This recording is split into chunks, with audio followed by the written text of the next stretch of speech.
தமிழக மக்கள் வந்து சொல்லனா துயரத்துல இருக்காங்க முதல்வரோட ஆட்சியில் அப்படின்னு சொல்லிட்டு எடப்பாடி பழனிசாமி நீங்கள் ஒண்டி தான் இது மாதிரி கேள்வி தொடர்ச்சி கேட்டுனுறீங்க. இப்போ நீங்களும் மக்கள் தான், உங்களுக்கும் வாக்களிக்கிற உரிமை இருக்குது.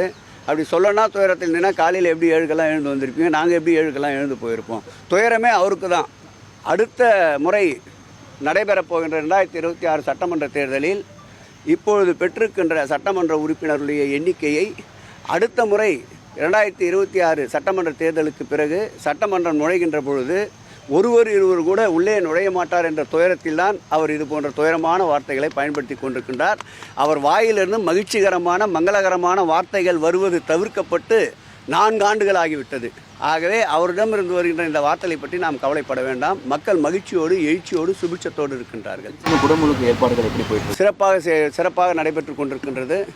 நாளை மறுதினம் கூட துறையுடைய அமைச்சர் என்ற முறையில் மீண்டும் அங்கே ஆய்வுக்கு செல்ல இருக்கின்றோம். மாண்புமிகு முதல்வர் அவர்கள் தன்னுடைய நேரடி கட்டுப்பாட்டில் பார்வையில் கண்காணிப்பில் இந்த பணிகளை மேற்கொண்டு வருகின்றார். துறை சார்ந்த பணிகளை அனைத்தும் இந்து சமய அறநிலையத்துறை திருக்கோயிலுடைய 63 ஏக்கர் நிலப்பரப்பில் மேற்கொண்டு வருகின்றன. வரலாறு காணாத ஒரு மிகப்பெரிய ஒரு திருப்பணி இந்த பணி.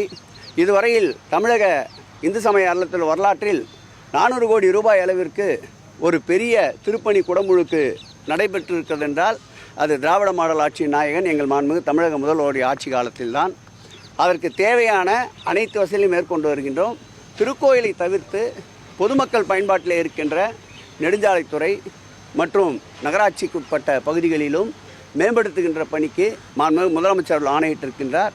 நெடுஞ்சாலைத்துறையுடைய அமைச்சர் அண்ணன் வேலு அவர்களும் அதேபோல் அந்த உள்ளாட்சித்துறையுடைய அமைச்சர் அண்ணன் நேரு அவர்களும் நேரடியாக ஆய்வுக்கு சென்று மேம்பாட்டு பணிகளை மாண்புமிகு முதலமைச்சர் உத்தரவோடு முடுக்கிவிட்டிருக்கின்றார்கள்.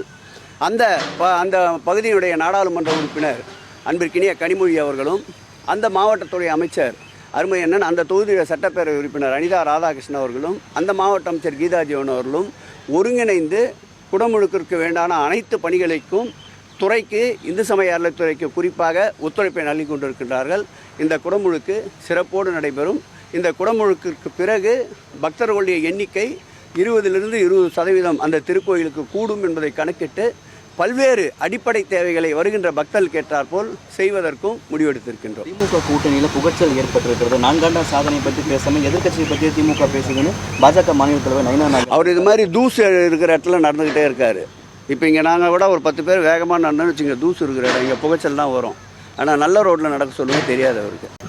சென்னை பகுதிகளில் சாலைகள் வந்து ரெண்டு தூய்மா இருக்குது, அதை சரி பண்ணி தரணும் மக்களுடைய கோரிக்கை இருக்குது. அதுக்கு ஏதாவது நடவடிக்கை எடுக்கிறோம்? தொடர் நடவடிக்கை எடுக்கப்பட்டு வருகின்றது. பெருநகரத்துடைய ஆணையாளர் குமரகுருபன் அவர்கள் 10 நாட்களுக்கு ஒரு தடவை பெருநகரத்துடைய மேயர் மற்ற அதிகாரிகளோடு ஒருங்கிணைந்து இந்த பணிகளை தீவிரப்படுத்தி கொண்டிருக்கின்றார். இன்று காலை கூட கொளத்தூரிலே 3 பகுதிகளுக்கு ஆய்வு சென்றோம். நேற்று இரவு போட்ட சாலைகளுடைய தரத்தை இன்றைக்கு ஆய்வினை மேற்கொண்டோம். அதேபோல் துறைமுகத்தில் பிராட்வே பிரகாசம் சாலை மெட்ரோ வாட்டர் பணிகளாக தோண்டப்பட்டு குண்டும் குழியுமாக இருக்கின்றது.